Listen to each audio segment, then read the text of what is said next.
Oh, it's Friday.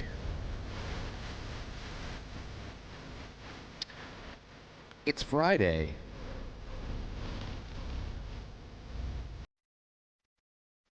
What are you guys doing?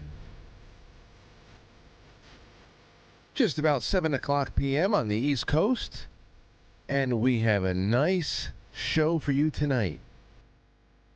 A little bit of stuff to do in the beginning, but then we are bringing on a man who has not been on this show in a long time. I don't know when the hell it was last. Might have been 2020.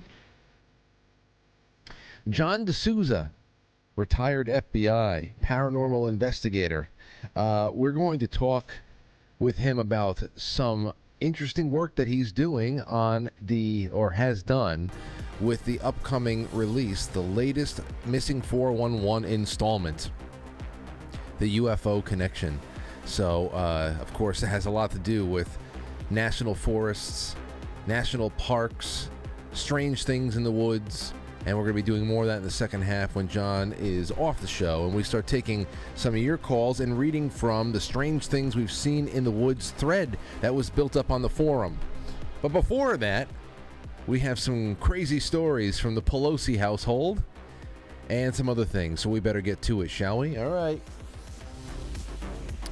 Okay, ladies and gentlemen, just make sure you go over to quitefrankly.tv and check out the link to Secret Nature and BlueMonsterPrep.com. I think we did Blue Monster. Oh, it was Blue Monster last night.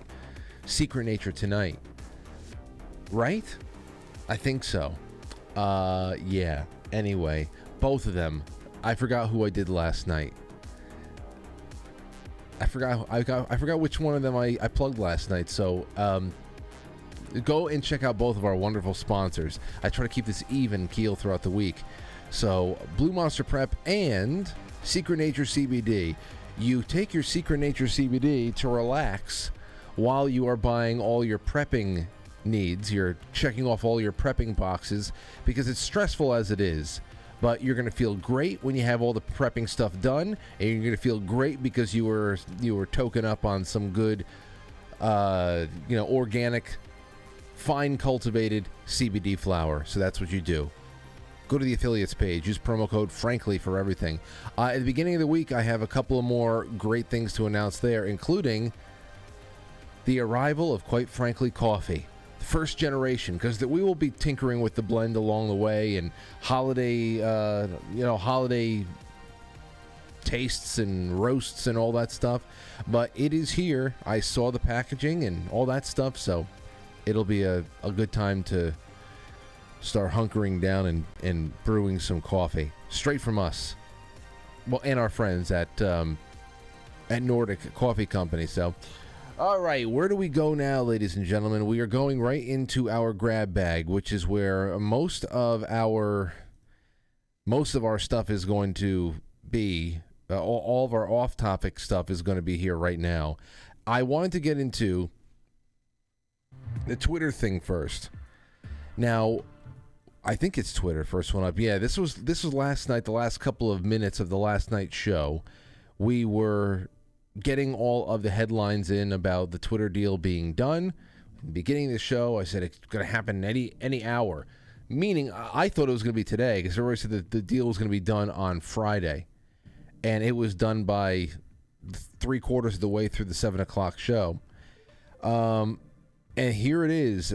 Not only did we get the headlines that the deal was done, but immediately all of the Twitter executives that we've come to hate so much have been fired. Now, who knows who they're replaced with, and I have heard a lot of really great reasons why nobody should really get too excited. You just don't know where this is all leading, but in the meantime, I want to have something to be excited about. I'm not going to stick with Twitter if it starts making everybody pay and get into crypto and get into universal passes. I don't care. Whatever the hell this may be, an essential piece of some other Elon Musk pro-globalism plan, I will not be going into that. For the right now, for the here and now, in the present, I am just going to bury my nose in this and just take it down and just have a good time, especially when people like that Vijaya freak, that woman that was on Joe Rogan with her passive-aggressive, mousy little voice, just trying to steamroll everybody with her nonsense. I just love it. It doesn't matter. Doesn't matter. She'll be working at Pinterest next week. They're all going to find their jobs. Some of them will go work for Mark Zuckerberg and live inside of the Nintendo Wii. That's what they'll do. But here's the breaking from Post Millennial. Elon Musk fires top Twitter execs as he takes charge. David Faber of CNBC reported Thursday night that Twitter CEO Parag Agrawal, if it's a tech CEO, probably from India, Pakistan, something like that. If it's a United Kingdom PM or something, probably the same thing. Very odd. Very odd. And CFO Ned Siegel have left Twitter as Elon Musk officially takes over the company. Later, a report noted that these execs, along with Vijaya Gade, had been fired by the new owner. Get the hell out. Get the hell out. Take that place down to the studs. Bring out the delousing powder. I don't know. Maybe you've heard this. You should hear. Do not stop at the executives, please. This had gone around the last couple of hours, the last 12 hours or so. We listened to it on the morning show this morning. And this was put out there by libs of TikTok. Some girl who works at Twitter, hopefully not for long, wanted to show you a day in the life of a Twitter employee. And this is just, my God in heaven. It's just no wonder why. I mean, they have to all go, especially if this is a day in the life of Twitter. Listen to this. Welcome to a day in my life as a Twitter employee. So this past... Okay, hold on. I want to make sure that the volume is acceptably loud so you guys can die inside with me. Welcome to a day in my life as a Twitter employee. So this past week, went to SF for the first time at a Twitter office, badged in. Honestly... badged in. That's what we call it. That's what we call it when we badge ourselves in. You get a badge, your name's on it, your own barcode. You just badge right in. You're fine. You're fine. It took a moment to just soak everything in. What a blessing. The voice. Can't fucking stand the voice. Put the gain up on your microphone. Get on in there and get in there and just, what a blessing. Who blessed you? Vijaya. Thank you, Vijaya. Thank you. Thank you for blessing me, Vijaya. I'm at a Twitter office, badged in. Honestly, took a moment to just soak everything in. What a blessing. Also started my morning off with an iced matcha from the perch. Then I had a meeting. An iced matcha? What the fuck is that? They drink things that are they just sound bougie. What's an iced matcha? From the cart. I love it. So quickly scheduled one of these little pod rooms, which were so cool. They're literally noise canceling. Took my meeting, got ready for lunch. Look how delicious this food looks. Oh my goodness, I can't stand it. I can't stand it. Aurora will never sound like this. First I'll say speak up and speak like a human being. So overwhelmed. Then made my way down to this log cabin area. I don't know what this is, but it was really cool. Played some foosball. You're useless. You're useless. Go start a family. You're a child. Foosball with my friends to kind of unwind a bit. Yeah, who's there? Who else works there? The pajama boy from the Obamacare ads? Pajama boy there with his plaid pajamas and a cup of hot cocoa? Just getting cozy somewhere? Also found this really cool meditation room. Yeah, this is where we watch all of our episodes of Virgin River, just to get pumped for the day. It's probably 1:30 in the afternoon already. That I thought was super neat. I didn't do any yoga, but they have this yoga room if you are a yogi. So if you're a yogi. And this is our vibrator room. We just all go to town on our coochies. Even the boys. Oh, my God. And then after a quick cat nap, we do a little shadow banning and time to punch out. Ugh, what a day. So thought that was really cool. Had a couple more meetings in the afternoon, had a ton of projects that we needed to knock out. Oh, God. Oh, jeez. Hashtag women in tech. Is it any wonder why things are as bad as they are?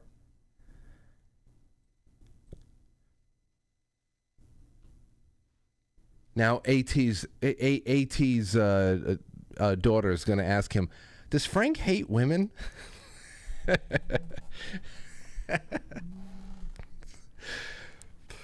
Oh, man. So that's...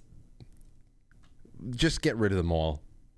Time to get your resume together. Go to Tumblr. Time to go to Tumblr. All right. Well, I had asked some questions about why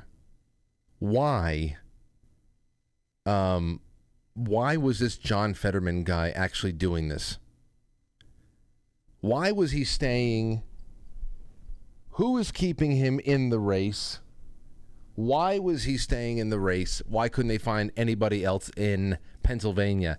And I think I know the answer why now. Perhaps some of you already had this answer, and I'm just getting around to it.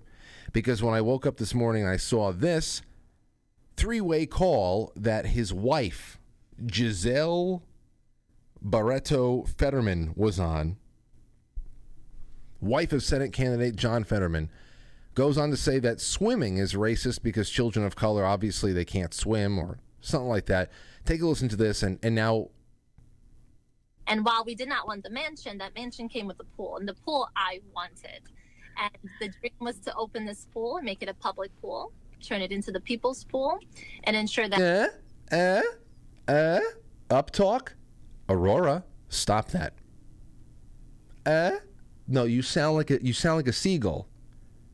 Aurora, you know when we go to the beach, the birds that we feed, you sound like a seagull. Are you making statements or are you asking questions? Because if you want to see what you're going to end up like, here, look at this. Let me tell you about this Frankenstein character from Pennsylvania. Here's his wife. You don't want to be this guy's wife. Listen to her. Turn it into the people's pool and ensure that young people across Pennsylvania could learn how to swim and learn water safety and kind of work to right some of the wrongs. You know, historically, swimming in America is very racist. And usually when you look at drowning statistics, that usually affects children of color because of lack of access. It's a lack of access, as you all know. Lack of access. There's no way. There's absolutely no way that a child that has a better tan than I do could ever get access to a waterway or a pool. There's no way. Nothing. There's no way. So swimming's is almost as racist as bird watching. I saw this and I said to myself, I didn't know about the wife. So now it's no wonder why the Golem is still on the campaign trail. This is he is a delivery vehicle for the wife. I don't know. There you have it. And if it's not, it's just because a woman like that, when she's got a taste of public life where people think that she is at all interesting enough to be part of an interview, she doesn't want that to go away. And if he takes the time that is obviously necessary to focus on making him more functional in everyday life, then he shouldn't be in politics. But that means nobody asks her for interviews anymore. So one way or another, it's about the wife. No doubt about it. No doubt about it. She will drag him on stage. She will put him in a red radio flyer wagon and drag him around. As long as he's breathing, she's going, are you sure? No, you look fine. You look fine. Both legs dragging behind him. Now, speaking of wives and husbands and all that stuff, we have this thing that happened with Paul Pelosi. Now, if you were, depending on how early along in the reporting of this you were watching, it was already said and done. This was the right-wing motivated. It was right-wing inspired. Paul and Nancy Pelosi's house was broken into. Nancy wasn't around, and Paul Pelosi was beaten half to death with a hammer. He's had a really, really rough year between the DUI, now this. But he's undergoing brain surgery now following some brutal attack, but all of the weird details of the attack, first of all, it's not right-wing motivated. The guy was a communist nudist. He was a commie nudist. Got really weird old blog photo of entries people are finding. They're trying to figure out what the hell was going on here. The crazy thing about this is that he broke into the house. Maybe you say I guess that anybody could have a security lapse, but could they? Anyway, he gets into the house and there's some kind of a confrontation between him, the commie nudist, and Paul Pelosi, because the cops get to the place. The police were called for like a well-being check, and the fight over, they both had hammers, or they're fighting over a hammer. One way or another, Paul Pelosi isn't bludgeoned with this hammer until the police already get there, and they find these guys in a standoff. That's what is being reported. Wait, hold on. Listen to this. San Francisco police say Paul Pelosi and the attacker were both holding hammers. The man waited until police arrived to attack, and he did it using Paul Pelosi's hammer. Listen to this. When the officers arrived on scene, they encountered an adult male and Mr. Pelosi's husband, Paul. Our officers observed Mr. Pelosi and the suspect both holding a hammer. The suspect pulled the hammer away from Mr. Pelosi and violently assaulted him with it. Our officers immediately tackled the suspect, disarmed him, took him into custody, requested emergency backup. Okay, so when they got there, they were both, I guess, struggling over the same hammer. You know, and when the cops got there, they saw this standoff. Who called? Why the well-being check? Why so well timed? And it's just so weird. Here's more, a little bit more. This was posted. These clips were posted by End Wokeness on Twitter. The suspect was arrested in his underwear, and authorities have found an anti-government manifesto. Of course. I'll tell you, anytime there's a manifesto involved, my eyes roll in the back of my head. Up there is reporting, Martha, that the suspect was arrested in his underwear, and the authorities have found a manifesto, as they put it, on social media involving conspiracy theories, including anti-government COVID beliefs. Again, very weird. Very weird stuff. So he's in his underwear. He was like in this nudist wedding everybody's talking about. Weird. He broke into the Pelosi house with a hammer. Police arrived after being called on a well-being check at 2 a.m. They're saying 2 a.m. Walked in to find them struggling over the hammer, watched him assault Paul Pelosi and arrested him. The guy in his underwear with a hammer managed to break into the home of the person third in line to the presidency, and police happened to arrive right as he assaulted Paul Pelosi after being called on a 2 a.m. wellness check. Ladies and gentlemen, she's the Speaker of the House. I guess anybody, if they were obsessed enough, maybe could find a way to break an entry, and it's just so weird. Something is sexual about this. Something sexual has gone wrong. Until the security footage is released, until we see forcible entry, and not just, come on in, good to see you there. I have no choice but to think that that sex was involved.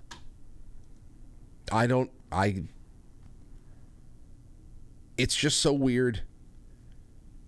Very weird, And, of course, because at first it was reported, hey, can we throw this on right-wingers, just like that Katie Hobbs is trying to, the vagrant that broke into her office, they're all trying to blame Kari Lake for that because they need some kind of momentum out there in Arizona, these Democrats. I wouldn't be surprised if somebody tried to say that Kari Lake was trying to abduct Katie Hobbs at this point. The old Whitmer trick. When you have all the momentum in the world, but you still need to abduct your opponent. Anyway, the Pelosi's just want their privacy now.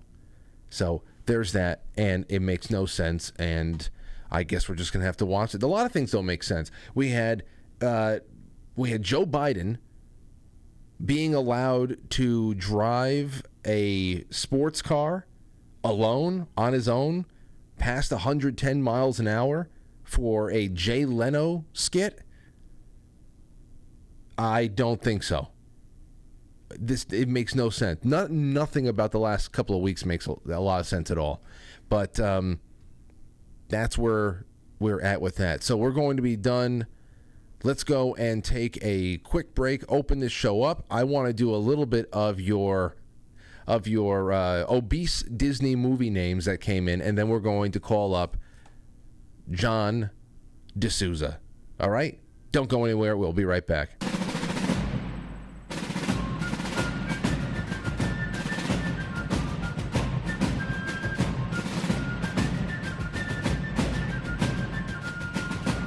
You let one ant stand up to us, then they all might stand up. Those puny little ants outnumber us 100 to 1. And if they ever figure that out, there goes our way of life. It's not about food.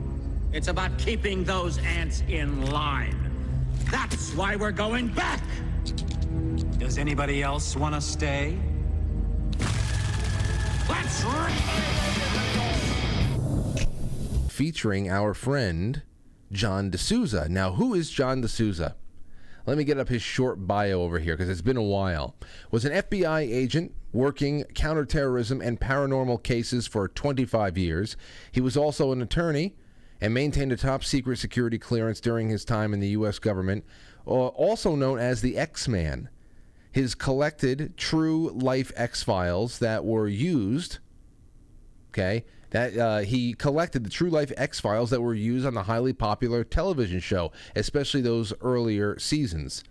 The X-Files he now shares in the upcoming, or he shares his experiences and everything else that he's done publishing his work and all of his investigative adventures. He shares in the upcoming movie 411, Missing 411, the UFO Connection. Many of the ideas and realities of his best-selling book, The Extra Dimensionals, are in there. Take a look at this. It's about 1 minute and 55 seconds long. This is about to be released, I believe. This is the location of a missing hunter. So it looks like people are snatched off the ground, and then some of them are dropped back miles and miles away. For thousands of years, the human species has looked to the skies in amazement at unidentified objects. We are staring at unconventional possibilities supported by witnesses, video, and most recently, our own government.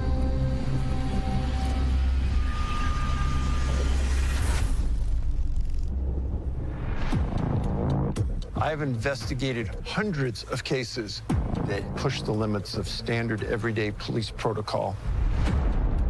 The 3 witnesses saw this object picking up the elk. There was no cable, nothing discernible holding the elk to the craft. I know what happened to me.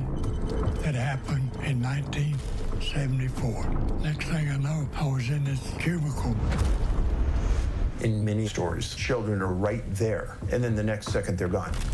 After reading thousands of reports, I started to document what is called profile points.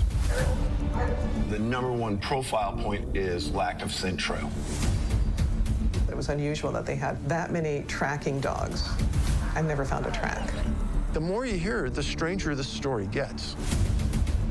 Why send a SWAT team on a missing person case? When I saw that, that's when I, went down on my knees. They are connected to extra-dimensional beings. Those are real. How do you explain to a grieving family that something paranormal may be tied to the disappearance?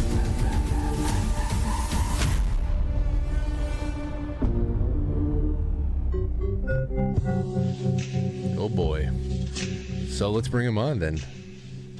It's been about a year and change. I don't think we spoke. I think the last time that we all spoke together might have been around 2019, 2020. I don't know. John DeSouza's here though. John, you hear me? Yes, I hear you fine there, Frank. You sound great. Hey, when was the last time that you were on this show? I'm failing to remember.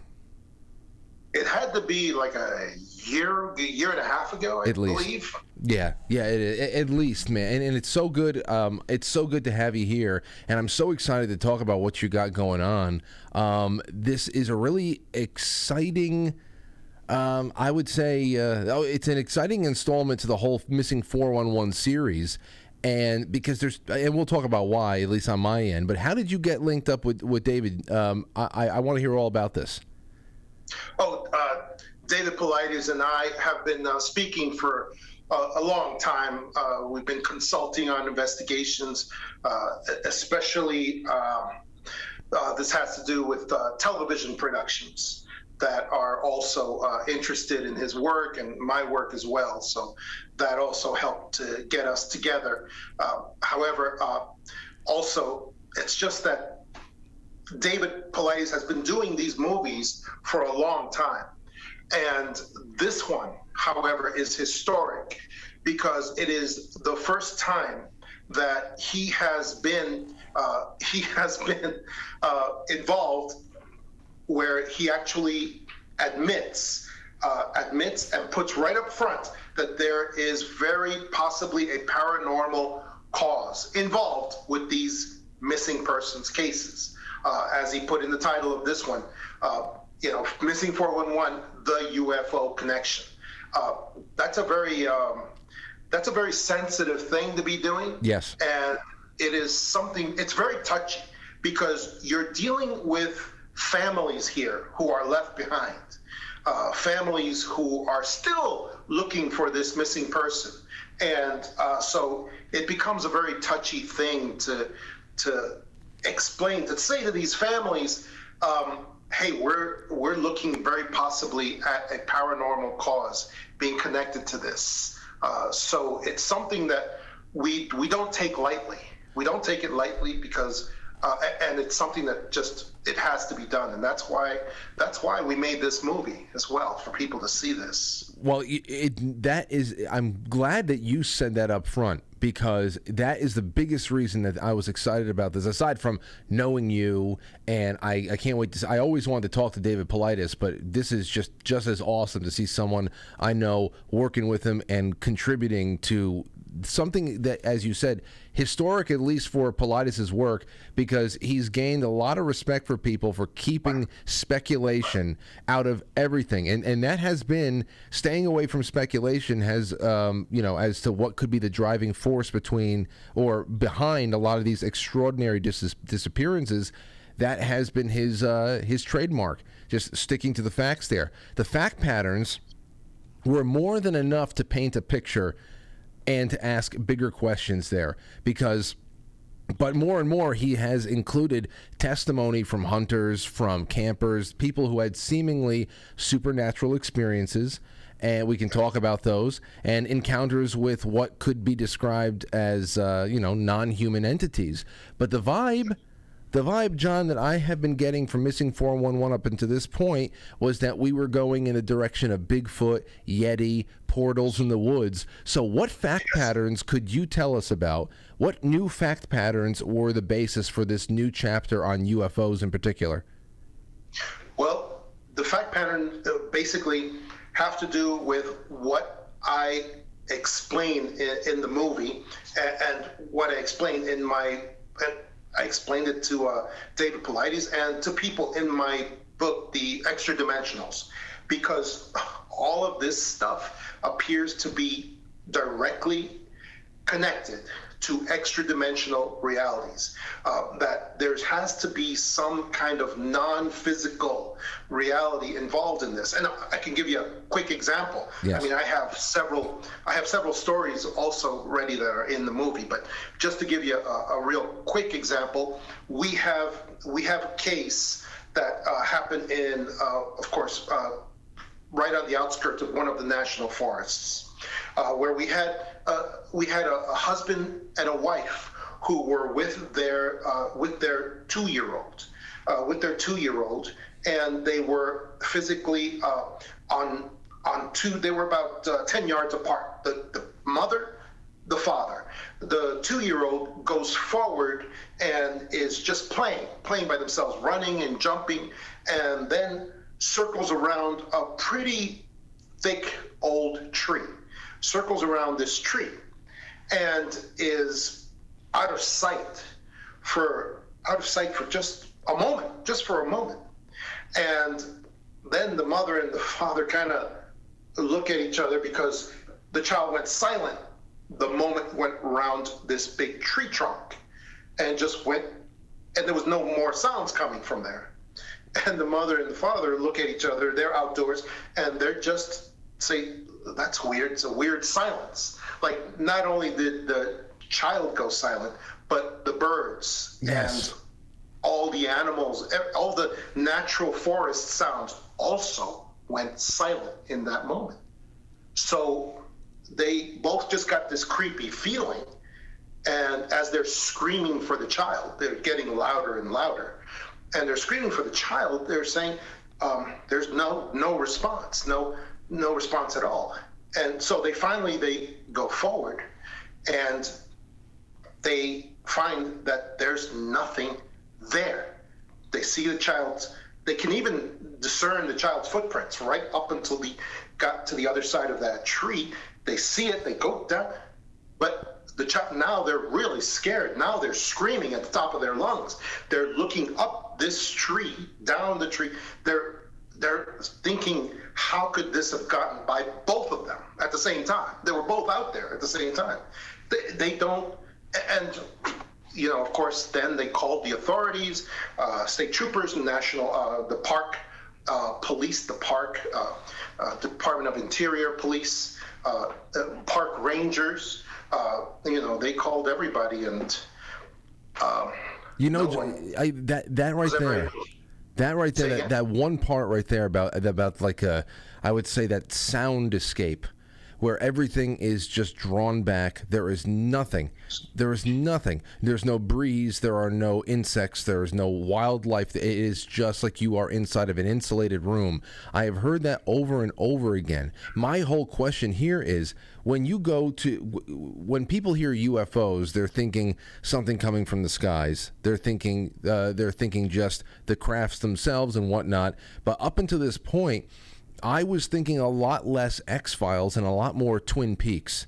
Now, I don't know if you ever watched Twin Peaks. It wrapped in the 90s, about a year and a half before the X-Files began. In fact, it actually David Duchovny plays a small bit role in Twin Peaks as a transgender FBI director, and but the audience in Twin Peaks learns, when they're not completely confused by everything else, that under the umbrella of Project Blue Book, parts of the intelligence community were actually tasked with mapping out an energetic superhighway of portals and trying to understand the entities that were using them.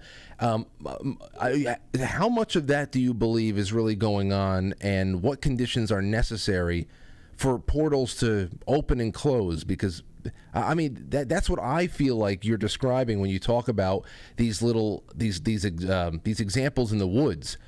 I just don't know what else to say about it, because you're not talking about a craft that didn't pop up anywhere. Their eyes weren't drawn to the sky, but all of a sudden everything around them almost collapsed, and then someone blinks out of existence. I don't know. Yeah, So what do you talk about with that?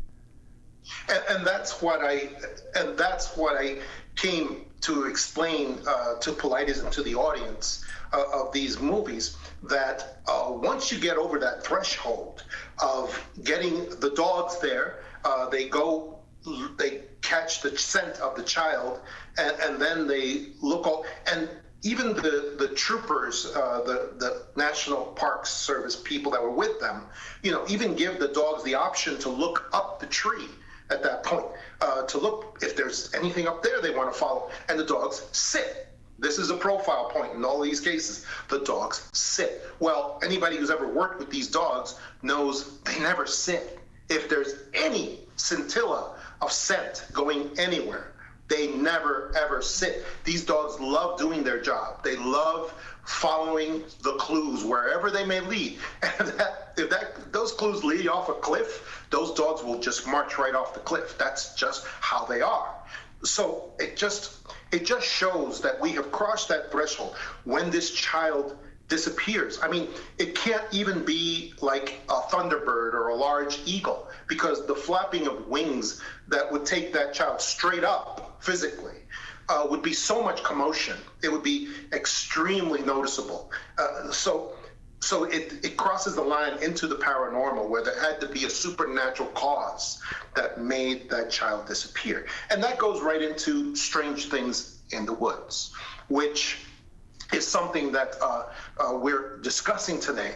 And there's so many strange things in the woods, like the stairways that people describe appearing in front of them in these groves, in these encircled areas, in these clearings in the woods, that simply just make these stairways appear. Now I have to tell you, we have several of those cases, but those cases are never like really detailed on police reports. They're just reports to park rangers, so they're not very extremely detailed. But one of the things that you notice is that the only people who report, let's say the stairway, and we've also had gateways, some weird kind of gates that are set up in the woods.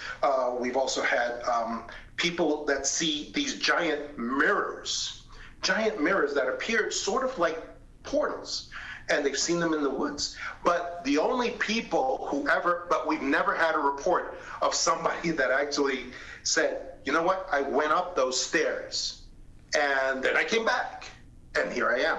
It's only the people who see these stairs and then just kind of look at them and then back away, because they get a weird feeling inside of themselves when they get too close to these stairs, and they absolutely will not climb up those stairs. And those are the only reports we get from the people who come back. I'm so excited that you brought this up, because I was going to bring it up with you. My buddy Rob, we had discussed on the air strange things in the woods. The strangest things that we talk about, and obviously sometimes you go into woods and you'll find the ruins of an old cabin, or whatever. You'll see stairways that used to be of an abandoned house. But then there's also these really heavy concrete stairways, stone structures, wood, things that are just so odd and out of place, especially in such a remote location. It doesn't look like it could ever have possibly been a part of something bigger and more, established. And I wanted to bring it up tonight because I actually pulled aside 2 screenshots that I wanted to talk to you about. Now, first of all, I see this all over the place because people ask about them. Have you ever found, what do you know about stairways in the woods? Somebody said, all I know is don't go near them, don't touch them, and never go up them. Now, Now I want to read you this one. This one is from 3 years ago that I kept for a night like tonight, and I'm glad that I did. It's 2 short paragraphs. They say, as it pertains to staircases, the staircases isn't usually the problem. The magic that powers the portals at the end of the staircase has a shorter half-life than the magic that made the staircase invisible typically. And then and even then, you'd need the key, usually something common around the staircase but used in an obscure way, like a piece of sandstone with the number 8 rubbed on it in ash. And now here's the last thing he says. The real thing to worry about would be the portal guardian. To be fair, it has probably wandered off, and there are plenty of other places in the forest and elsewhere where you could accidentally step into a portal and trigger its guardian, which is why there are staircases and gates. What the hell, Portal Guardian? Is that an actual entity that is assigned a portal? There probably is, but one of the things that I found in a lot of these UFO cases and other cases is that these things appear to have the power of dissuasion.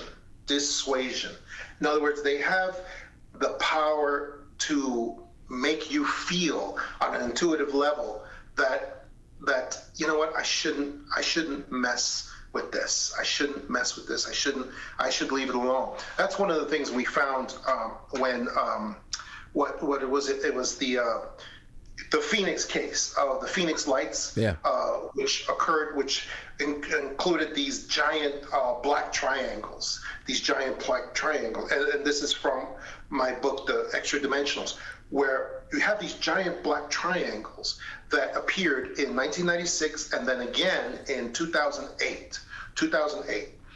And they traveled over Phoenix slowly and apparently not minding if they're seen. However, one of the strange things, because in Arizona, everyone has guns. Everybody's got guns. And one of the strange things that we noticed during these cases is that people who had guns with them, and this occurred again in Texas several years later with policemen, people who had guns kind of immediately came up with the thought, you know, I should take my gun out and point it at this slow-moving triangle that's coming right over my head. And some of them did start to take out their guns. They started to point them at this thing.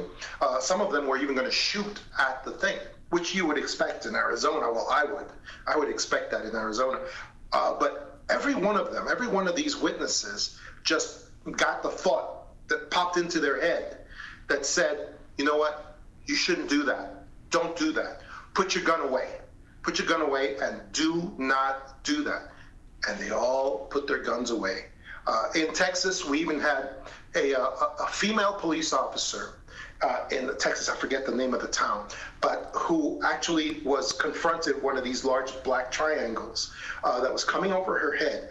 And she just had a radar gun. She had a radar gun at that time that was already out. And she was going to point the radar gun at the vehicle, at this large triangle that was floating over her head. And she got the thought that popped into her head that said, don't point anything at this vehicle. Just don't do it. And she put the radar gun away. So we see that in my books, I call that the power of dissuasion. If these were human beings, they would be using a force field to protect themselves. But they're not. They're not. So they use something else, and I call it some sort of dissuasion power that they use. And I think the guardians of these portals probably use the same thing. I have to. We'll get back to the forests and missing 411 in a second. But since you brought up the triangles and even the Phoenix Lights, what's your personal take on the black triangles? Because especially in recent years, we learn about and we read about and we hear about all of these secret space programs and the kind of craft and technology that have been kept from us, so that there is some sort of a buffer between what we think is possible and what actually is possible, just for psychological reasons and all that. But even with the Phoenix Lights, that's 1996, 1997. We see things like the Phoenix Lights all the time. These almost these lights that are moving in a strange line and almost like coordinated with each other. Now we just know that as Starlink. So, you know, it's whenever I see these Starlink, daisy chains of satellites in the air that people send in and go, what the hell is that? I say, oh, that's Starlink. And immediately I said, if this was 1996, we might have freaked out. But now we just know it's billionaires putting, tens of thousands of satellites up in the air again that we know about. So what do you think about the black triangles? Is it something that's ours? Has it always been ours? What? Well, yeah. Now, after I just looked at a lot of the work from other people into this area, and I've looked into this deeply myself, I do believe that most of the black triangles are human-made. Let's put it that way, human-made, and appears to be. But the question is, do they belong to any particular nation? Are they made by the United States? Are they? But then that also bleeds over into the UAP situation, where we have all these UAP vehicles and all of these things, and those are all man-made. They are absolutely man-made. But the UAP is a part of something more sinister. As soon as you hear UAP, you know that you're a part of this world psyop that is where these machines are being reverse engineered or created by these global powers. I believe that it is global powers that are actually creating these UAPs, and they're trying to use their national assets to capture everybody's imagination and to get everyone to just think about UAPs, and they throw up these ridiculous videos supposedly from the Pentagon that show these 1950s kind of gun sight videos. It's all part of this PSYOP operation with vehicles that are man-made. I saw a congressman say recently, congressman from Indiana say recently that he absolutely believes that these UAPs are not necessarily from the United States or from any other national government. However, he does believe that they are man-made and that they are involved with the big companies like McDonnell Douglas. These are global companies and others that are putting these things together, and they're being used for some nefarious purpose. And I believe that that purpose is going to be in the future is going to be fake alien invasion.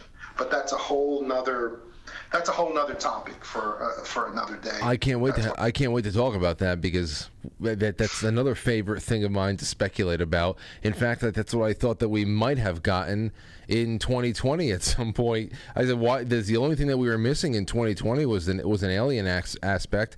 In fact, they tried to really, and it's still happening right now.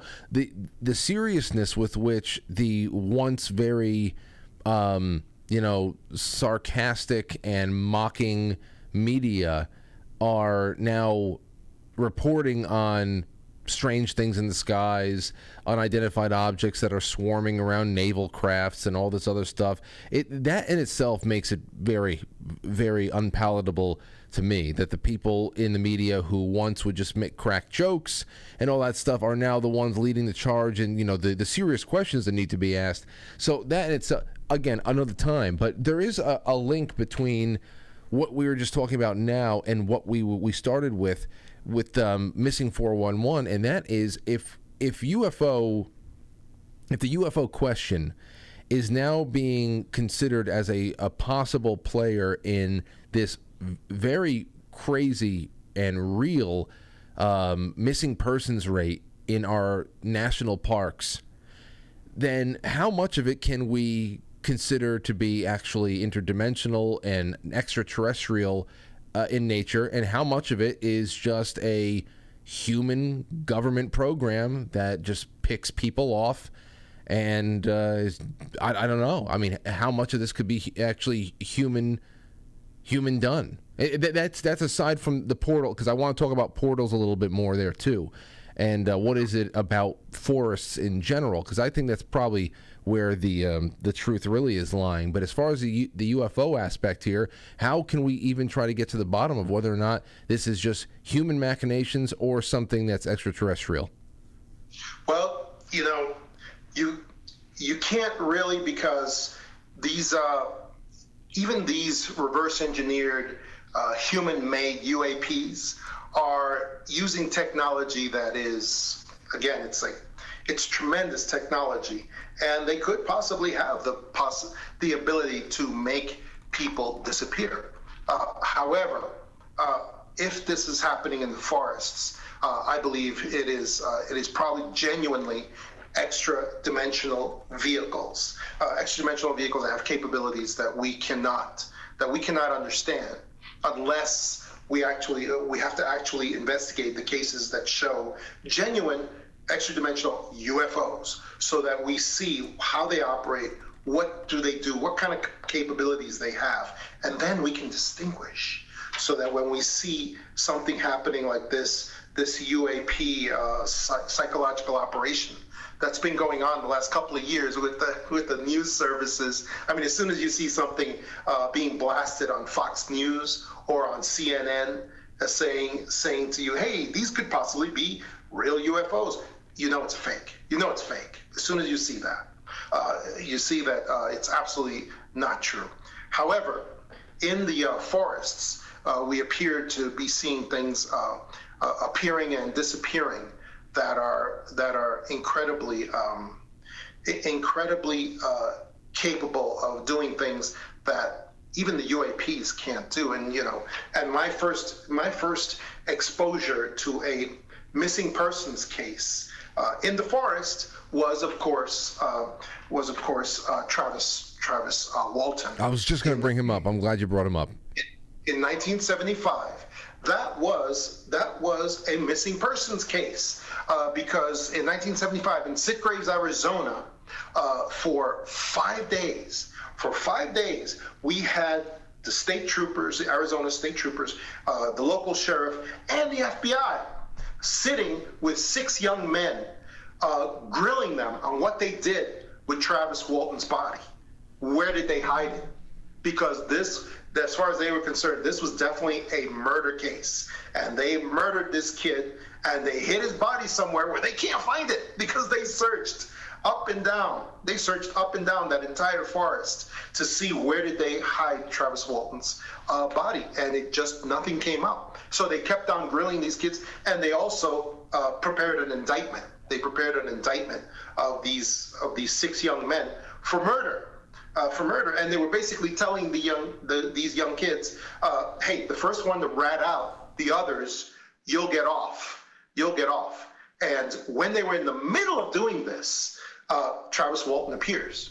He appeared at some local cafe, and he was naked. And he had some weird vitreous sort of liquid on his body, and it was incredible. It was incredible. And when victims of disappearances reappear, the law enforcement suddenly is not that happy with them, and not wanting to believe what they say. So some of these cases that you will see in this movie, 411 Missing, the UFO Connection, we will have victims that reappear and tell some crazy stories. And suddenly law enforcement, isn't believing them or treating them like victims anymore. Those are the really. That was also my introduction to strange things appearing in the woods, where we had this UFO that was about 60 feet in diameter that was filled with light, just appeared in the middle of the forest. It just appeared there, according to the testimony of a dozen people. And so we saw that thing. Another time was in 1980 when you had the American military base that was on British soil in Rendlesham, and then suddenly that forest was invaded by relatively small UFOs. That again, they were filled with light. Some kind of plasma light on the inside. This usually tends to mitigate towards them being extra-dimensional vehicles. What does that mean when you say extra-dimensional vehicles? Well, it means they have the ability to appear and disappear, kind of phase out of existence. That's what a true extra-dimensional UFO has the ability to do, and that's what they did in Rendlesham in 1980. And one of the UFOs was actually appeared to be wounded or hurt somehow, and it was kind of crashing against trees as it was wandering around the forest. And one came right up to the front gate of the military installation. A red light they had reported. I remember the reports, the testimony from the soldiers that were there saying, "Sir, it's at the front gate." And I mean, that's an incredible story, the Rendlesham story. Yeah, but you have to factor in the fear and shock factor from human beings when they're confronted with this sort of thing. I mean, a lot of the soldiers in that entire scene. That scene went on the entire weekend, by the way. It was like for 2 or 3 days straight. It was going on with these lit up UFOs wandering around their forest on the outskirts of the military base. And so it was a big fear factor involved with that. And many of the soldiers, when Colonel Halt got there and organized them into a search party to go chasing after these UFOs that were in the forests, a lot of these young soldiers were saying, this is insane. These UFOs are going to make us disappear. And that's what they were thinking. And Colonel Halt didn't care because he was a real leader. And he said, no, we got to go. We got to find these things. And, he didn't have a clear picture what they were going to do when they caught up with these things. But they still had to chase them down. And Colonel Halt, created an audio record of every second of that chase, of that search when it happened. So these are the incredibly weird things that are in the forest. But if I were to go to your, when you're going to have like a special show on weird things in the forest, if I were to go to that, here's what I would tell you about. When I was many, many years ago, when talking about Strange Things in the Woods, I'm looking at the title of this show, Strange Things in the Woods. Many years ago, I was going to a university at Binghamton University, home of the Triple Cities, Binghamton, Endicott, and Johnson City, for anybody who knows upstate New York. And when I was there, me and other college kids, we used to go and swim in the Susquehanna River. It's a big, beautiful river that has a lot of different components to it, including like a canal kind of like area where it goes over these canals. But we used to go swim in that river. And one day we found, and I'm just saying this in case any of your listeners had this experience as well. One day we found just off the river, it was a structure. We found a structure. And the structure was, instead of being made of bricks, it was made out of a smooth kind of cement. It was about, I would say, it was a cube that was just bolted into the ground somehow. I don't know how, but it was a cube that was about, I would say, about 12 feet by 12 feet, 12 feet by 12 feet. And it was just there. It had no doors in it. It was just a smooth gray cement cube that was there. The only thing it had in it was some prison bars, a small window, and prison bars in that window. That was all there was. There was no other window, no other door, nothing. It was just the strangest thing. So we all took turns looking at it, and we also all took turns looking in that small barred window. It was about this size. It was about big enough for your face. That's it. And we all took turns looking in those bars, and we couldn't really see very much inside that thing. But we all got, like, we couldn't look in it more than just a few seconds, because you just had to take your face away, because you got all these strange, weird feelings and thoughts as soon as you put your face in that window to look at it. And so we couldn't just stay there for very long. And we just kind of left it alone after that. We walked away from it. And then I noticed that we all forgot about this structure. It was a structure that was so close to the river that it looked like it would be submerged if the river got really high. I mean, that's what it looked like. And I'm sure it's been very high many times in the past. But at this particular moment, it was all there. It was, like I said, it was about I would say about 10 feet by 10 feet. It just had that little cell with the bars, iron bars that appeared to be rusted. Is it still there today? It could have been 100 years old or more. Sorry. But is it still there today? Is it something that's the other strange part about it, because it seems like something that you would just like go back and investigate it further. But what I noticed was, as soon as we went away from that thing and we left that day, we all forgot about it, like completely. And I didn't even remember that incident until years and years later. I remembered about it. It was almost like, and we've had this kind of like weird kind of forced amnesia in many other instances with UFO incidences and UFO-related incidences, where you have an experience and then suddenly you notice that it just goes out of your mind and you forget about it completely. And you don't remember till years later. So yeah, we never went back.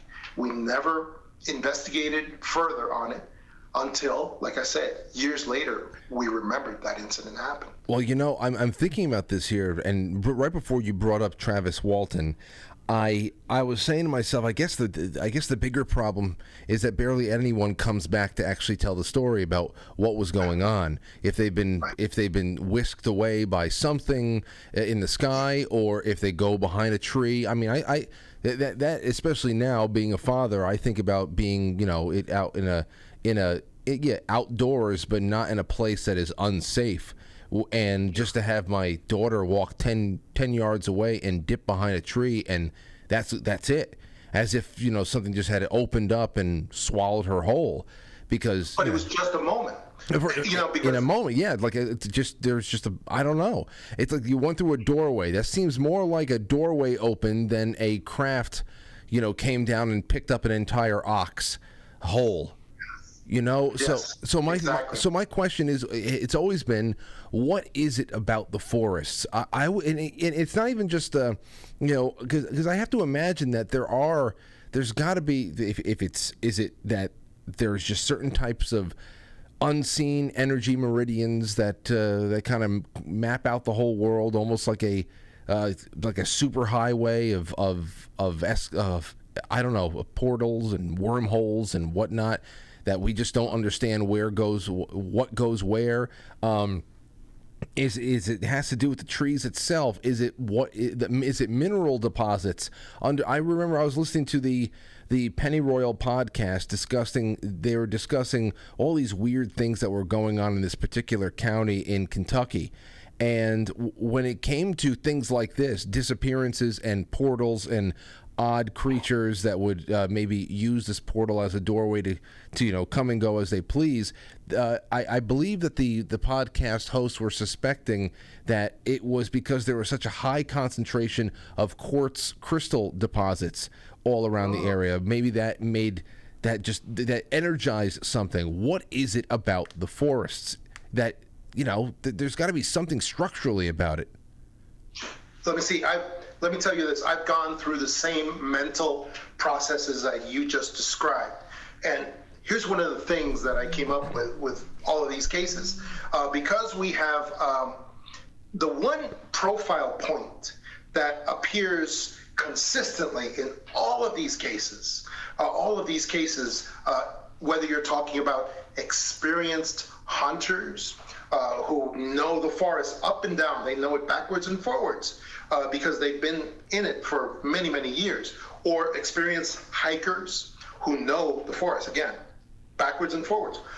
The one profile point that I notice is that even whether you're talking about a little kid that disappears, is that every one of these instances, I don't think it could be a sort of doorway trap or a doorway kind of, well, describe it like a trap. That's how or let's say a stairs with a gateway. I think there has, in other words, I think there has to be an intelligence behind this kind of thing because of the single profile point that's always present with everything, which is that in every single instance, the person, whether they're an adult or a child, whether it's a hunter or a hiker, whatever they have to be alone, even if it's just for a minute. Even if they have to be alone. In other words, no direct witnesses. No direct witnesses. To me, that speaks of an intelligence going on here, behind the scenes, some sort of intelligence. And for me, I always think of it in terms of with a lot of these things, we're either talking about an organized group of serial killers or an organized group of extra-dimensional UFOs that are actually tracking these people to see when are they alone, when are they completely alone with no possibility of direct witnesses. And that's the only reason, really, why I don't believe it could be, a sort of doorway trap or a gateway portal, a portal that people just go through. Because then we would have witnesses that were like somebody that was there and saw, hey, I saw him go through the portal. Hey, I'm your witness. You're right. I saw it happen. It happened right in front. That's why. That's a good point. Yeah, exactly. That's why I believe these cases have to be an organized intelligence behind them, because these people are being tracked.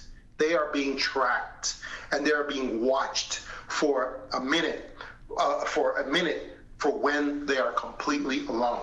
You know what? In terms of that, you asked me about urban experiences. Yeah. Urban experiences. You were interested in that. Yeah. And I have one here. They talk about the concrete jungles of New York. Now, I know there's a lot more psychopaths in cities per capita, but I have to imagine that there is, I don't know, that there's so much more going on there that could open up a Stargate somewhere when you talk about the kind of technology and the electricity that's pumped through a metropolitan area. I can't imagine that it could be so much different than a desolate forest. Yeah. And as you're saying, there could be portals involved with this sort of thing. There could be portals. There could be gateways that are involved with these disappearances. But what I'm saying is, I don't think it could be the only primary cause. Mm-hmm. That's what I'm saying. There has to be intelligence here. So let me just tell you one that's going to blow your mind. I don't know if we have time right now, but let me just tell you one. It's that will blow your mind completely, because I believe it is absolutely authentic. And here it is. There was a young man, and I call him Bill. He's not ready to give his true information at this point. He was a young man in his early 30s. He was in a major city. Just put it that way. He was in an urban area in a major city. He was a white-collar worker, a professional, but his car is in the shop. He's been having a lot of problems with his car, so his car has been in the shop a lot, and he's had to take the buses. He's had to take the buses for work and to leave work. So this was on a Friday evening. Okay, this was in a major city on a Friday evening, and he was trying to go home from work. And also, he's a fan of the 411 movies, which he says saved his life. Okay, let me show you how. He was at this bus stop where he has taken the bus many times. He knows the route, he knows the bus, and he knows the people that sit there with him and wait for the bus as well. Well, this particular evening, it happened to get darker earlier at this time. It started getting dark earlier, and then he looks up. He's sitting at the bus stop, and he's sitting, and suddenly he looks up and he notices that there's nobody else waiting for the bus with him. He's alone at the bus stop. And then he gets a weird kind of feeling, gets kind of a chill down his neck. And he just feels like something's wrong. And he gets this thought in his head that just pops into his head that says, that bus ain't never coming. And it's a very uncomfortable thought. And he just stands up, he starts looking around, and he notices everything's desolate. Everything's desolate. There's no traffic. He looks down the street to see if the bus is coming. Again, ain't no bus coming. And then he just kind of backs up a little bit, and then he starts hearing what he calls the shuffling. He starts hearing a shuffling sound from what he called the high places. And he just backs up from the bus stop, and he starts looking up, and he sees something that he almost doesn't see it. He sees what he described as something on top of the bus stop and the lamppost, which was flickering off and on. Something's on top of the lamppost that was providing light for the entire area. And something is up there. He starts seeing something that appears to be invisible. Kind of invisible. But he says he can sort of see the outlines of these creatures. Like cellophane. Yeah, sort of like cellophane. But he says these things are not human. He says they appear to be simian, like ape-like, sort of ape-like. And he says because they were moving very easily on top of these high places. They were moving very easily, and he said he heard shuffling from more than one place. So then he's thinking the first one he can see is because it's sort of lit up by the lamppost that is kind of lighting up the outlines of this thing. And it's moving around in a circly kind of weird way that a human would not. It, like I said, appears simian. And then he just started getting very, very scared. And he started backing up more to see these things. And then these things were jumping from the lamppost to the top of the bus stop thing, whatever you call that thing that's on a bus stop. Yeah. They started jumping on top of that thing. And he saw that it was more than one. And then but again, these things were invisible. It was like Predator, like the movie Predator, sort of. Except these things were more invisible than the Predator creature was in those movies. Because in those movies, I mean, you could see the Predator creature pretty easily. It's almost as if when they move, there is an odd displacement, there. That's why I said it looks like cellophane moving. You can see through it, but there's something there. That's what he said. He said it's only with they're moving. It's almost like they forget that not to move when you're looking at them because they just move quickly, and then you can see that sort of cellophane outline that they give off. And he says then he got this horrible feeling that there was probably another one that he couldn't see at all on the ground with him. It was just a feeling because he didn't hear anything.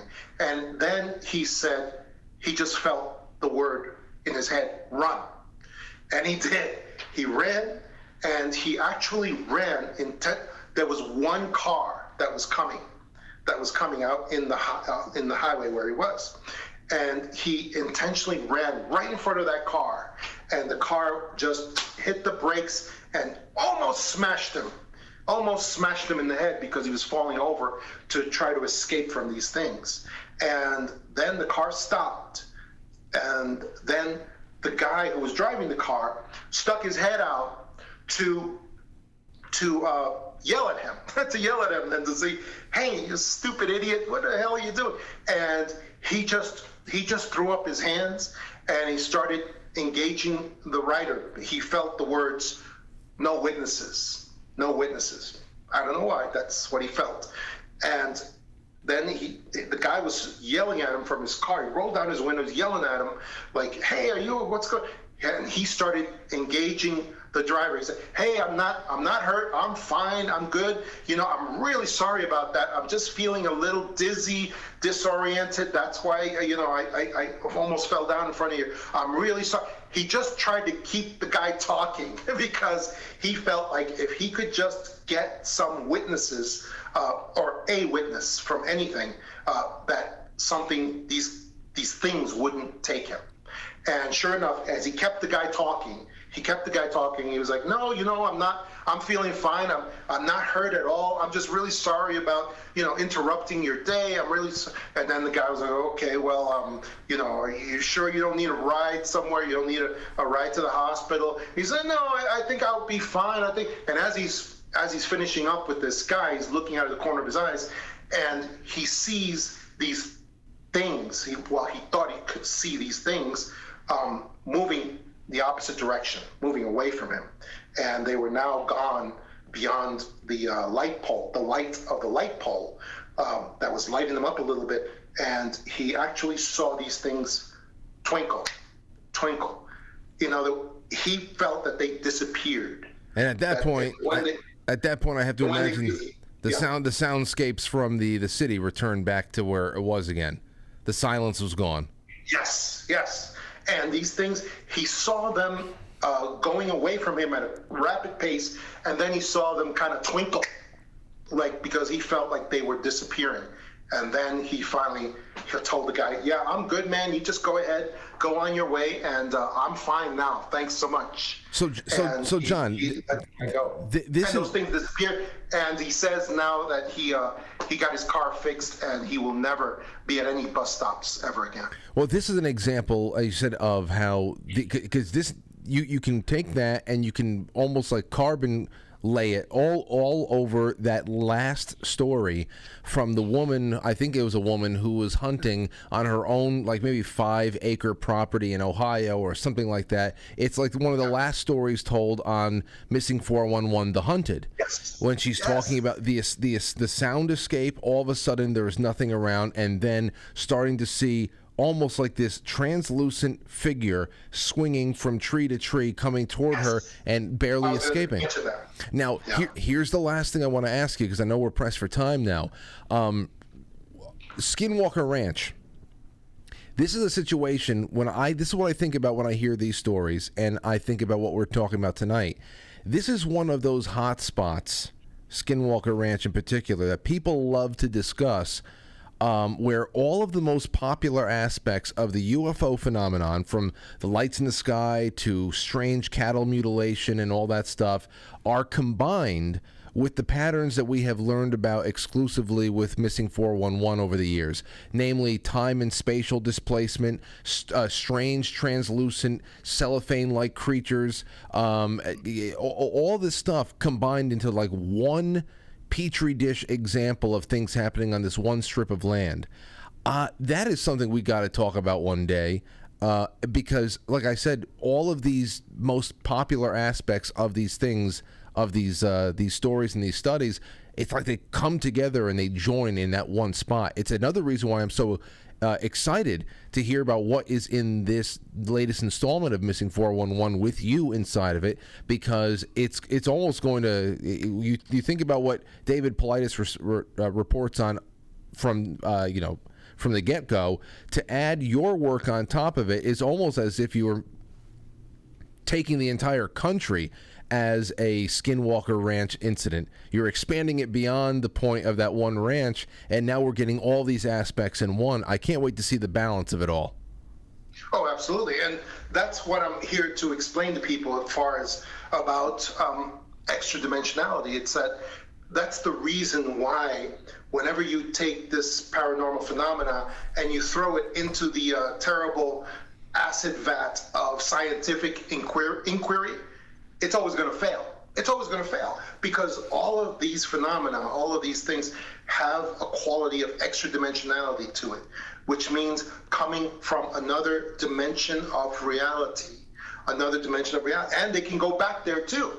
So these scientists and these scientific methods of inquiry are never going to help you to prove any of this is true. As a matter of fact, science isn't interested in finding anything new for you at all. And that's proven at Skinwalker Ranch as well, where we have this extraordinary extra-dimensional realities going on all the time. And yet we've never had anybody bring something new to science and say, hey, this has been discovered. There it is. It's never going to happen. They're not interested in expanding your knowledge, expanding your knowledge of anything. I mean, the scientists were trying to keep us from discovering the mountain gorilla in Africa until 1901. Until 1901, they said the mountain gorilla was a myth. It was a myth, didn't exist. It was just in the imagination of Africans and others. It wasn't real, But eventually, science finally accepted the existence of the African mountain gorilla in 1901. So it's something where we just can't depend on them to help us to find the truth about these things. And if you're waiting for them, you're gonna be waiting a long time, because they don't care, and they do not want you to find anything that could interfere with the scientific evolutionary model that they have set up and that they want everyone to follow. And that's it. That's why they just won't help you with this. Well, I think we've all grown a little bit weary of the egos that are really controlling most of the funding and most of the bigger scientific endeavors out there these days, whether it be medicine or otherwise. And I guess one of the other things that we could have spoken about if we had a little bit more time was, I guess, just the pattern of cover-ups. The National Park Services, law enforcement in general. Obviously, we know how hot and cold and evasive the feds have been about discussing what happens in the skies, abductions, etc. So I can see how that pattern alone would relate closely with the work that you're doing with David Paulides right now, with how evasive people have been with what's going on in the skies. They've been just as evasive with people who have been inquiring about this very long, sordid history of people, experienced outdoorsmen and women, that just disappear off the face of the earth with no trace whatsoever in our national parks as far back as data collection had started. So it's hopefully we are able to open up new interesting chapters. When does this actual release date arrive for the movie? Right now, it looks like it's December 12th. December 12th, it will be available. The links are on my YouTube and on my things that people want to see. It'll be available for download to individuals, and also so right now it's not available yet. We're having the premiere like next week in Tempe, Arizona, and that's going to be happening. So I would yes, there it is. Missing 411 release date is November 15th. I mean, I'm being given November 15th. That's what it says. November 15th is the release date for this movie. So it's not available right now, but if people keep checking back with my media, it'll be available there as well. So that will be also, if people are interested in my book, The Extra Dimensionals, I am offering 25% off on my site under the coupon Frank25. Frank 25. And that will be for The Extra Dimensionals, which is what I used in 411 Missing. And what's your website? What's your website again, John? It's John Tama Books? JohnTamaBooks.com. JohnTamaBooks.com. And that's the website that I have, and that's the one everyone uses. And so these things are just very important, because we are now living in an area where we have to find truth for ourselves. The authorities are never going to help us with this. National Park Service that just wants to avoid these cases, these missing persons cases. As you said, they are not interested in helping anybody with these cases, and it's not because they are part of the conspiracy. It's because they just don't want to be bothered. They just don't want to be bothered. The majority of most law enforcement is lazy law enforcement and incompetent law enforcement. That's just a universal rule. You know, I didn't make that rule, but I recognize it. Yeah. And so, yeah, I mean, I was laughing in the early part of your show. Oh, thank you. I see you showing that. Oh, and I have the URL in the episode description too, so people will be able to go to your URL just by reading the episode description. And also, I know you're wrapping up and you're saying your parting shots here, but I also want to let you know that you let me you tell me, because I know at first you want as many people to go out and watch this as possible. Tell me whenever it is appropriate for me to be able to have a group viewing with some members of this audience on my website. We have the Quite Frankly Network. After hours, we play all types of documentaries and things like that. Maybe sometime in December, after it's been out for a few weeks, you get permission. You can give us some permissions if you can. We'll do whatever we have to do a big group viewing and premiere it on the network. I'd love to watch that with people. Oh, absolutely. It'll be great for that. And yeah, I would definitely look forward to that. Yeah, because like I was saying, these are things where we need to resolve these things and help each other peer to peer, because the authorities are never going to help us with any of this stuff. As soon as the authorities stop working on a missing persons case, as soon as they hear anything to do with serial killers, possibility of serial killers, or possibility of UFOs, lights in the sky, when they hear any of that, they immediately, okay, this is done. We're done with this. This is over. Closed case, cold case, it's done. And so we have found that over and over again. Those are the things that authorities fear more than anything. They fear any mention of serial killers, any mention, or any mention of UFOs, lights in the sky. If they hear those things, they're out of here. Oh boy! You know,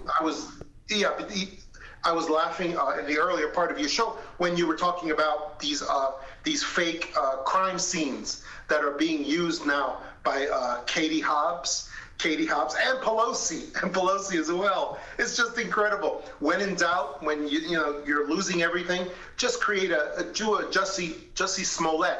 Just create a fake crime scene, and then, but whenever you do that, you have to have cooperation of local authorities that are going to come in, the police authorities that are going to come in and say, oh yeah, this looks like a real crime scene. This is something real. Like I said, the majority of law enforcement is either incompetent, lazy, or both. And they cooperate with these fake crime scenes, with these ridiculous allegations. Sometimes they're false flags too. They cooperate with all these things. It's worthless. It's a terrible thing. And so I wanted to tell your audience, we're living in a time when law enforcement is being weaponized against the people, against us. In particular, the FBI is now being used to go after patriotic Americans. And it's being done on a large scale now. We have ATF is going door to door for people to go and take their guns, examine their guns. You know, what kind of nonsense is this? I guess this is incredible. I guess you can say right there, with all of that attention being put on solidifying control and just whipping people into really, I don't know, docile ways of life, there is very little, to your points before, very little genuine attention paid or interest paid to things like this. Anything that could expand our understanding of the world around us, the universe, our place in it, and answering all those very old questions. Unless, of course, they know the answers, and and they just don't want the information getting out. But, John, it's great to have you on again. I can't wait for the next time, because there's already several topics I wrote down that we have got to expand on. And you let me know. I'm sure you're going to be doing a lot of press. I know you're going on with Red Pill 78 tonight, right? Yes, correct. Have fun. And, to the person in the chat that asked if I was a serial killer, I would say no, I'm not. But I have worked closely with serial killers throughout the years, and they have told me some very interesting things, including they told me that serial killers, real serial killers, actually have supernatural abilities and powers that help them to be successful as serial killers. And so, again, but that you can read about in my books as well, where I talk about it in the Para Investigators. So that's something. MC, you might be interested in taking a look at that. Well, I'm about Willie the serial killer. That's it. I can't wait. Well, that's another thing we're going to have to talk about. It's supernatural serial killers. I'm not surprised, however, that somebody in the audience assumed you may be one. But I was there. Either way, I'm happy to know that, though. Yes, my friend John, he is not a serial killer. But John, have a wonderful night. Send my best to Zach over there on Red Pill, and we will talk soon. And I cannot wait for this release. John DeSouza, it's JohnTamaBooks.com. The link is in the description of this episode, and he will be back before you know it. Thanks again, sir. Thanks, Frank. It's awesome being with you and your audience. Good stuff. Always is. All right. Bye-bye. Take care, man. All right. Okay, Friday night, moving right along. 1 minute and a half break. If that. We're just going to go and take a quick one, and I will... Wait, am I doing this right? Where the hell? Okay, yeah, I think I am doing this right. We're going to go take a really quick break. We come back, we're going to take some of your calls, and we're going to jump into some of your own stories, weird things you've seen in the woods. And there's some funny things I've seen here, some very strange things, and I can't wait to hear what else we find. Don't go anywhere.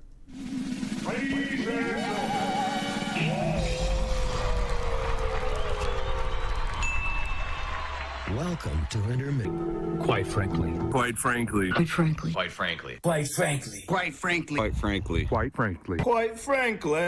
Quite frankly.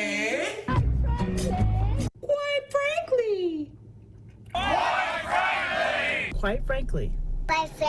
Quite frankly. Quite frankly. Quite frankly. Quite frankly. Quite frankly. Quite frankly. We all support quite frankly. Quite frankly. Let's go, Brandon. Not quite. Quite frankly, in Roma, Italia. I really like you. You're very smart. So everybody watch. Quite frankly, with Frank. I love watching it because I can relive it all over again, and I love that all these times are caught on tape. But then there's something else that happens afterwards that has to do with what was going on in the what I remember going on in the inside of the house after the Yankees had won, and I had a friend of mine that got in touch with me. He said he was at the Bagel Emporium, standing on line with all the slobs. And he said he was getting a coffee. Listen to this story. He told me some guy, as we were walking out of the Bagel Emporium, said the prices are outrageous or something to that effect. He said, I don't remember. And I said, yeah, I never thought I'd be paying over $3 for a small coffee. And he said, yeah, I mean, it could be worse. Other countries have it worse. It's not Biden's fault. And my friend said, and then he said to me, I swear to God, Frank, I don't know why he said that. I'm not kidding about that last part about the Joe Biden thing. He actually said that. And he said, I actually keep forgetting that he's president. But I said, you got to be kidding me. But then again, I'm not. I wouldn't be surprised. Wouldn't be surprised at all. These people, they probably wake up in the morning, go to the bathroom mirror, throw some water on their face, brush their teeth, if they even get that far, and stare at themselves in the mirror and recite it every morning. It's not Biden's fault. It's worse other places. It's not Biden's fault. Psst, it's not Biden. Imagine being in that place where knee-jerk, you have to just throw that in there. My friend did not mention anything other than I never thought I'd be paying more than $3 for a small coffee. And it's not Biden's fault.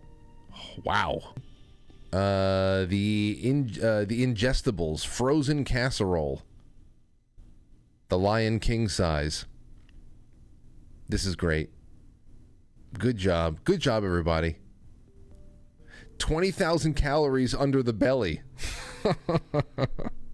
Snow White and the 7 Rolls. I saw Snow White and the 7 Courses. That was another great one. Snow White and the 7 Courses. It's so progressive. Okay. I've got all that out of the way. We have all that done, and we have all of your super chats in. So now let's get to some of your strange stories from the woods. What do you think about that? All right, let's see what we come up with here. This is from Run For My Life. This is all on the Quite Frankly forum on quitefrankly.tv. And it's not connected to Reddit. It's not connected to anything. So get on over there, make a free account, and become part of the fun. Run For My Life says, one night back in college, I was driving home late down the road through the woods that led back to my apartment. It was dark, the road was empty, and I was tired after working late at my job at the college newspaper. From the corner of my eye, I saw something dart from the left side of the road. I slammed on the brakes only to realize that there was nothing there. Wide awake now and heart racing, I began to drive forward again, moving slowly, eyes peeled. I had made it about 30 feet when from the left side of the road, a deer stepped out of the woods. I was able to slow to a stop and watch her walk across with the light of my headlights into the woods and onto the other side. The experience left me in awe, and I thank God for getting my attention so I wouldn't hit her. Well, I guess it wasn't that scary, but at first, perhaps. I mean, I had a raccoon jump out at me the other night while I was in the car. Like, damn it! I try to just brake as slowly as I can, but I'm not going to swerve. If they have to die, they have to die. I'm not going to cause a crash or anything like that. It's just like, I don't want to run you over. This big, gigantic panda bear. Captain Cast Iron says, I was probably in the 7th or 8th grade and my dad dropped me off camping at Fraternal Order of Police Lodge with 37 acres for 3 days because he had to work, so I was camping alone. One of those nights it stormed, and when the lightning hit, the whole forest lit up. It was super cool. Also, during that trip, the next night, I could hear a man just laughing. Loud belly laughs. It creeped 14-year-old me out big time. I went and hid in my tent. Can you imagine just hearing loud belly laughs coming from the darkness of the woods? Yeah, that'd get me. Smoked says, I went hiking in high school, a.k.a. to burn a joint. Red Gate Woods, Cook County, Illinois. Came upon a marker that denoted a buried nuclear reactor from the nuclear projects surrounding the Manhattan projects. So yeah, there's a nuke buried 20 miles from my house. Jeez. Strange things in the woods. Gale Force says, so you've all most likely heard of the severe flooding in eastern Kentucky by now. My family is from the area, but most migrated out to find work. We ended up near Chicago, but my father kept acreage in that area that we go back to throughout the year. The land is remote and nestled in the foothills of the Appalachian Mountains and 23 miles from its nearest sign of civilization. There are a lot of stories of strange creatures that have been seen or heard for several generations that I know of from family stories. They used to call it Lopez, which I think it may be shortened southern way of saying low pest. Nobody would eat the livestock. See, this is what I'm talking about. There is Kentucky again. They called it Lopez, which I think was shortened for low pest. It would eat the livestock. Also was blamed for the disappearance of many small children in the area.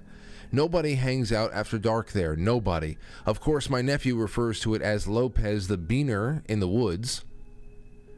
I've had a few encounters hearing it, but one day just before dark, a neighbor riding home from our place on a bike came upon this creature not far from our house, standing on 2 legs under a tree, reaching up into the branches. The thing was well over 8 feet tall. He said it wasn't a bear or a wolf, but it seemed to be almost a mix of the two. It turned to look at him as he came upon it. He sped up as fast as he could and flew by the thing, then called me hysterical after he got home, telling me to get in the house and make sure the kids were in. He lived there 60 years and had seen it a few times. It's not the first or the last story I'll hear, and it's talked about all over that area. They used to call her the Lopez, strange creature that's been seen there in eastern Kentucky. Well, be on the lookout. Patriot Joker says, I grew up in the suburbs of Baltimore. There was a fairly large patch of woods across the street from my house. When I was around 12 years old, I was riding my bike through those woods when I rode up on a man wearing nothing but tennis shoes. I was so terrified that I just froze for about 30 seconds as he just stood there and stared back at me. When I finally came to my senses, I pedaled out of there as fast as possible. As I got a little older, I found out that there had been several men from around the neighborhood that would just sit in those woods and huff paint. So maybe he was high on paint fumes. That's where I would go. And if I was going to spend the night huffing paint fumes, I would wear nothing but tennis shoes. Probably get hot flashes. 941 Guru says this. Hey, Frank. I've had many strange occurrences in my life, but I'll share the most recent one. This happened during October-ish of 2021 in Florida. It was a freezing 45 to 50 degrees. Oh, shut up. A freezing 45 to 50. Such a Floridian thing to say. Which is very cold for a thin-blooded Floridian. There, yes, exactly. My two younger brothers and I decided to go to the walk. The new moon. We decided to go to the walk. Go to the walk. The new moon, pitch black night, in order to stargaze. Okay, it was new moon, pitch black night. We wanted to go for a walk. We wanted to stargaze. The Gulf was angrier than I can recall, and being avid fishermen, I know my tides. Many weird occurrences happen as we walk the desolate stretch of powdery quartz sand with the, let me see here, with the Gulf to our right and the thick trees on the left. Not a person or light was around, which was odd. We walked for about a mile, passing houses that seemed vacant, vacation homes, yet the lights would strobe crazily until we got within range of them, and then boom, pitch black. So the lights would be flickering in these seemingly empty vacation homes, and then when they got close, they went pitch black. We decided to sit down in a clearing when it happened. The only way to describe it was as if a banshee screeched and flew by our bodies, invisible to the eye. The sound carried this way, but we could see nothing. I know all the animals in my area, and this was no bird or other native beast. This story is getting long enough, but to add one final point, on the way home we experienced a bright, huge orb that was, crazy as it sounds, seeming to be able to respond to our thoughts. I'll never forget it, and I'm glad that I had my two brothers with me to witness the craziness. Strange things happen here on a regular basis. Thanks for reading and keep killing it with your phenomenal show. One love, Hayes. That's something else. So you have some kind of a surge that's going through these vacation homes that seem vacant, but the lights are flickering, and when you get close to them, they go pitch black. And then you have something that screeches by you like a banshee in the night, but there is no physical evidence of a body that is anywhere near you. And then the orbs that respond to your thoughts. The orbs that respond to your thoughts, that sounds a lot like Rob and Murr's story that they're talking about with the golden orbs over the Long Island Sound.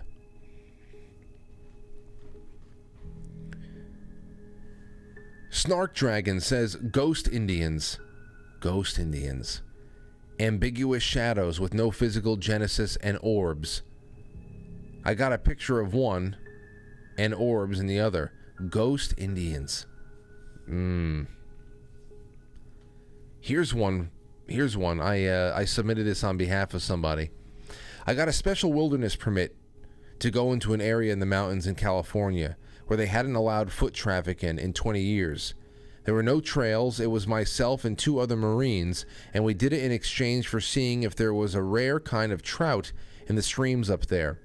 I guess the Forest Service didn't have anyone else who wanted to do it. I'm not sure. I was set up with this by a friend. Anyway, we hiked for 2 days with no trails, using just map and compass. And on the second day, we walked around this huge cliff to find a full-on cabin with a lawn and solar power, a washer, dryer, the whole 9 yards, all built into rock face of the cliff. You couldn't see it from above, so it had gone unnoticed for years. We talked to the guy that lived there, and he said that we were the first people he had seen hike inside in 14 years. Whoa! He was a retired helicopter pilot, and he had flown all the equipment in by helicopter. He was squatting on federal land and knew it, but didn't seem worried. He said he hikes out every 2 weeks for supplies by a different route. Every 2 weeks he takes a different route. Then we came in, and he showed it to us. We used that route to get back, as he had a trail beaten down so the walking was easier. All in all, it was pretty cool. The trout the Forest Service was looking for were in the creeks, so it is still closed to foot travel. And we never told the Forest Service about the old helicopter pilot, so I would bet he is still out there. Imagine that. Imagine the time it took to actually build that little hideaway. And you only make your way out every 2 weeks to the public for more supplies. Imagine the peace and quiet. Imagine the peace and quiet. That's another thing I've heard about when people say, whether it's missing 411, things like the next. I just saw the next post. I'm sorry in advance for the next post. I'm going to read it.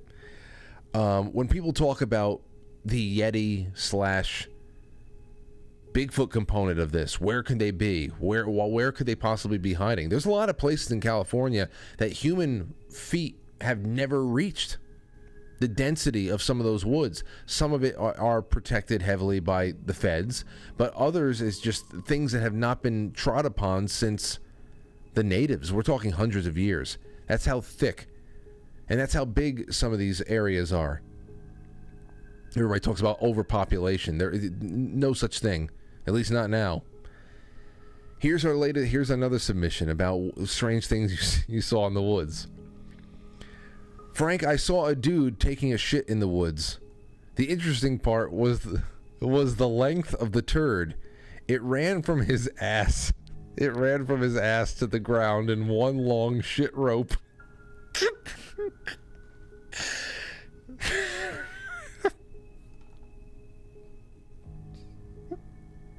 That's the interesting thing. Like you stumble upon somebody taking a shit in the woods, and you have to you just stop. You go, wow, look at that shit rope. It's just one long connection from his ass to the ground. It's not even breaking.